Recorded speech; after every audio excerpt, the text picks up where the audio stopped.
Most runners are looking for the key to unlocking hip extension because their stride feels short, tight, or stuck. They believe it's a lack of flexibility or strength that's keeping them in these patterns, but it's not.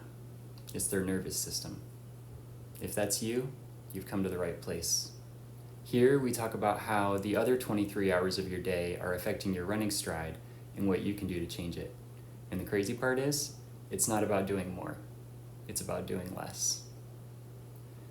Today I want to talk about the differentiation between running and jogging. When I first got into running, it was through endurance sports. I started doing triathlons in college. And at the time, there was a lot of buzz around everybody is a runner. Oh, you call yourself a jogger? Don't do that anymore. Call yourself a runner. It was this empowering movement. And I don't necessarily think there was anything wrong with it. I think it was very helpful for a lot of people.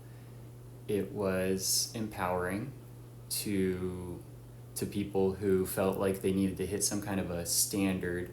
They needed to run 7-minute miles or have certain characteristics when they were out doing their run.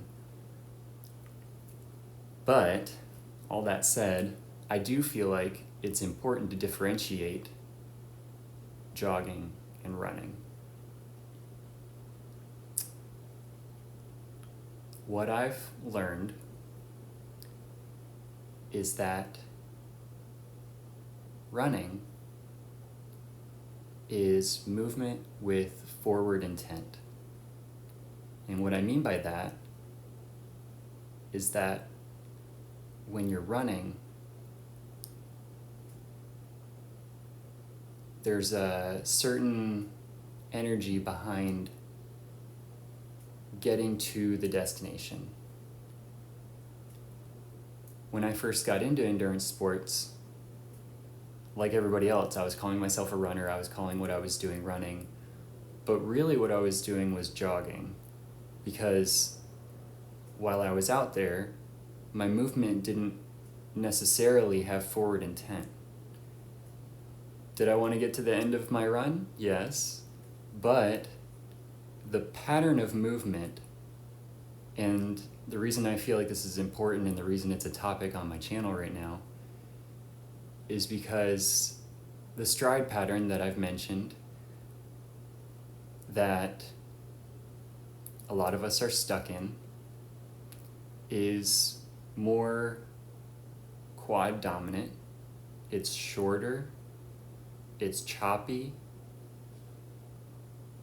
it's more like a piston hitting the ground and bouncing straight back up than it is a spring that allows us to have forward momentum.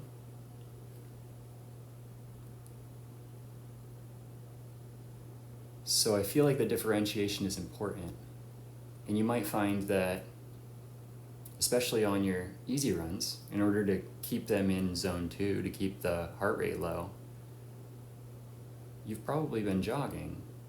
And there's nothing wrong with that. In fact, that might be where you have to be in order to keep it in zone 2, in order to keep your easy runs easy. In fact, that's kind of the conundrum I've found myself in lately, is that I want all my runs to have this forward intent because my stride feels better. I'm creating the float in my stride that I'm looking for, but I'm having a difficult time keeping that at the lower effort level. So I do think there's a learning curve there, and allowing yourself grace to transition, however long that transition is going to take, that's going to be important. But I do feel like the differentiation is important, knowing that jogging is, I'm moving forward, but there's something about the forward intent. There's something about the lean that's in your stride when you're running. It's a different feel.